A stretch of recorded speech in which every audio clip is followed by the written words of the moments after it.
नमो नारायण भक्तों, कैसे हैं आप सब? कमेंट में ज़रूर बताइएगा। आज हम आप सबके लिए पुरुषोत्तम मास के 12वें अध्याय की कथा लेकर के प्रस्तुत हुए हैं। अब तक की हमने 11 अध्याय की कथा को श्रवण किया है। उम्मीद करती हूँ कि आप सब यह कथा ज़रूर सुनते होंगे, क्योंकि इस कथा को कहने से ज़्यादा अधिक फल है। नारद जी बोले, जब भगवान शंकर चले गए तब हे प्रभु, उस वाला ने शोक कर क्या किया, सो मुझे विनीत को धर्म सिद्ध के लिए कहिए। श्री नारायण बोले, इस प्रकार राजा युधिष्ठिर ने भगवान कृष्ण से पूछा था, सो भगवान ने राजा के प्रति जो कहा था वह मैं तुमसे कहता हूँ, सुनो। श्री कृष्ण बोले, हे राजन, इस प्रकार जब शिव जी चले गए तब वह बाला प्रभावित हो गई और लंबे श्वास लेती हुई बड़ी डरी और कृशोदरी अश्रु पावक पूर्व रोने लगी।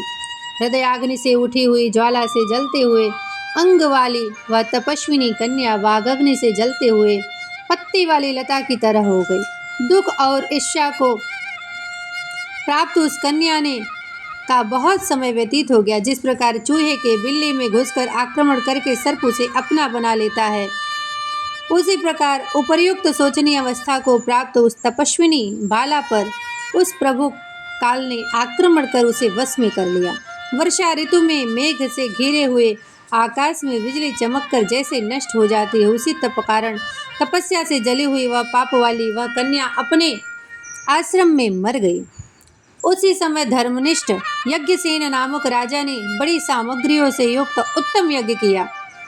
उस यज्ञ में एक सुंदर कन्या उत्पन्न हुई। वही कुमारी द्रुपद कन्या के नाम से संसार में विख्यात हुई। पहले जो मेधावी ऋषि की कन्या थी, वही सब लोकों में द्रौपदी के नाम से प्रसिद्ध हुई। उसी को स्वयंवर में मछली को बेंधकर भीष्म और कर्ण को पीछे करते हुए आदि बहुत से राजाओं को तृण के समान कर सुभिक्ष राजमंडल में अर्जुन ने पांचाली अर्थात द्रौपदी को प्राप्त किया और द्रौपदी से विवाह कर लिया। हे मुनि, वही द्रौपदी दुष्ट दुशासन द्वारा बाल पकड़कर खींचे जाने पर गई और उसका हृदय विदृढ़ हो करने वाले वचन सुनाए गए। पुरुषोत्तम की अवहेलना करने के कारण मैंने भी उसकी उपेक्षा की।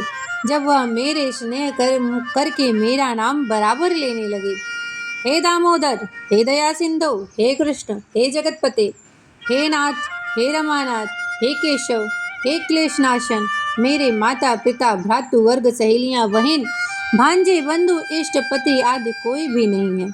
हे ऋषिकेश, मेरे तो आप ही सब कुछ हैं। हे गोविंद, हे गोपिकानाथ, हे दीनबंधो, हे दयानिधे, दुशासन से आक्रमण की गई मुझे आप नहीं जानते हैं क्या? यद्यपि पहली पुकार में मैंने उसकी उपेक्षा की और उसकी ओर ध्यान नहीं दिया, पर जब दुशासन से पराभूत होकर उसने मेरा पुनः स्मरण किया और मुझसे पूर्ण रूप समर्पित हो गई, तब गरुड़ पर चढ़कर शीघ्र वहां पहुंचकर मैंने हे राजन उसे बहुत से वस्त्रों से परिपूर्ण कर दिया। सदा मेरे इससे स्नेह करने वाली मैं ही प्राण हूँ, जिसके ऐसा सदा मेरे भजन में परायण मेरी अत्यंत प्रिया सखी मुझको प्राणों के समान होने पर भी पुरुषोत्तम की अवहेलना करने के कारण उसकी उपेक्षा करनी पड़ी थी। पुरुषोत्तम का तिरस्कार करने वाले का पतन मैं निश्चित रूप से कर देता हूँ, क्योंकि मैंने पूर्व काल में ही वरदान दिया था पुरुषोत्तम को कि एक बार मैं अपने भक्तों की विनती सुनने में देर कर सकता हूँ, किंतु मैं पुरुषोत्तम में जो भी मेरी भक्ति करेगा, पुरुषोत्तम के भक्तों की मैं विनती तुरंत सुनूंगा। यह पुरुषोत्तम मुनियों और देवताओं से भी सेव्य है। फिर समस्त कामनाओं को देने वाला यह पुरुषोत्तम मनुष्यों द्वारा तो सेवनीय है। अतः आगामी पुरुषोत्तम की आराधना करो। 14 वर्ष के संपूर्ण होने पर तुम्हारा कल्याण होगा। पांडवों को 14 वर्ष का अज्ञात वनवास मिला और मैंने उनसे कहा कि आप सब लोग 14 वर्ष तक बीच में जो भी पुरुषोत्तम पड़ता है उसका पूरा नियम पूर्वक पालन करो, व्रत करो और पुनः पुरुषोत्तम माह के बीत जाने पर और तुम्हारा 14 वर्ष का वनवास पूर्ण हो जाने पर मैं तुम्हारा कल्याण करूंगा। हे पांडुनंदन, जिन पुत्रों ने द्रौपदी के बालों को खींचते हुए देखा है, हे महाराज, उन स्त्रियों की अलकों को मैं क्रोध से काटूंगा। दुर्योधन आदि राजाओं को यमराज के भवन को पहुंचाऊंगा। बाद में तुम समस्त शत्रुओं का नाश कर राजा होगे। न मेरे को लक्ष्मी प्रिय, न मेरे को बलभद्र प्रिय है, न वैसे मेरे को देवी देवकी, न प्रद्युम्न, न सात्विक प्रिय है। जैसे मेरे को भक्त प्रिय है, वैसे कोई प्रिय नहीं है मेरा। जिसने मेरे भक्तों को पीड़ा किया है, उससे मैं सदा पीड़ित रहता हूँ, उसे मैं सदा ही पीड़ित करता हूँ। इसलिए कभी जीवन में कोई दुख दे, तकलीफ दे, पीड़ा दे, तो सब रघुनाथ जी को समर्पित करिए। क्यों? क्योंकि वे अपने भक्तों का दुख कभी नहीं देख पाते हैं। हे पांडव, भगवान कहते हैं कि उसके समान मेरा अन्य कोई शत्रु नहीं है। उसके अपराध का फल देने वाला यमराज है, क्योंकि वह दुष्ट दंड देने के लिए भी मेरे से देखने के योग्य नहीं है।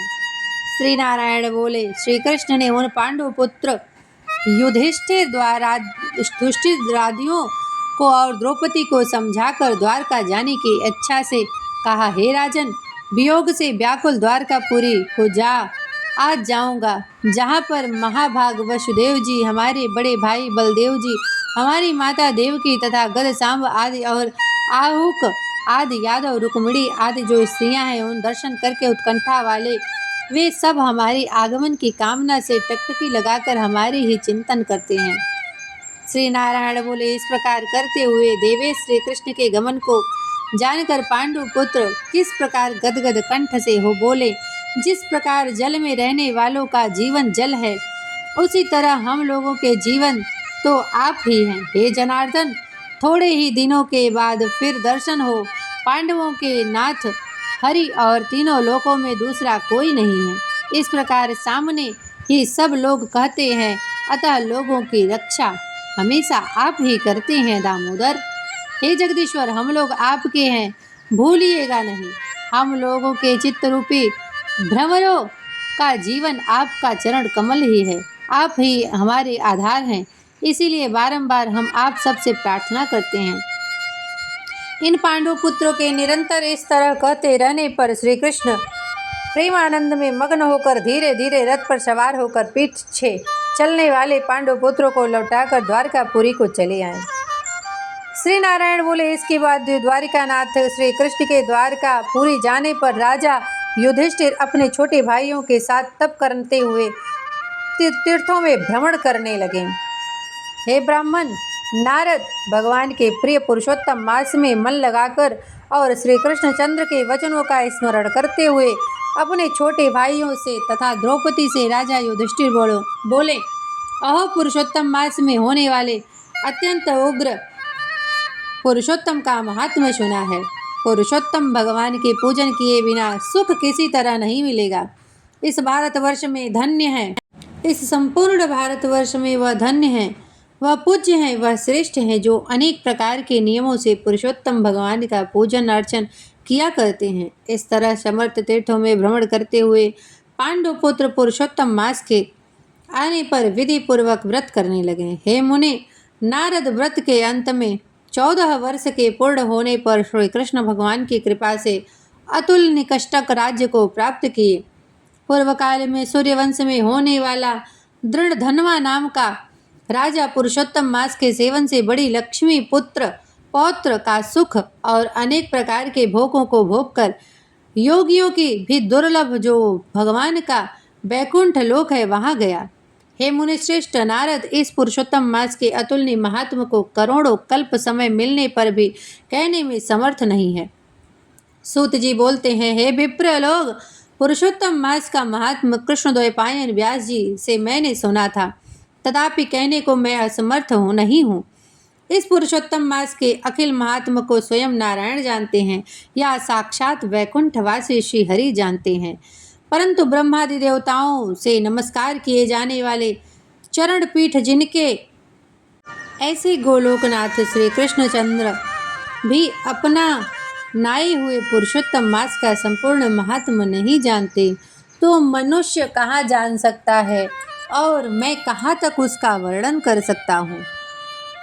इति श्री बृहन्नारद पुराणे पुरुषोत्तम मासु महात्म्ये द्वादशो अध्याय विराम। श्रीहरि शरणं श्रीहरि शरणं श्रीहरि शरणं श्रीहरि शरणं। सच्चिदानंद भगवान की जय।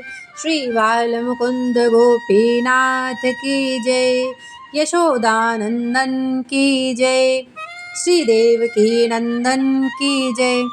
हमारे प्रिय मित्रों, आज की कथा यहीं पर विराम होती है।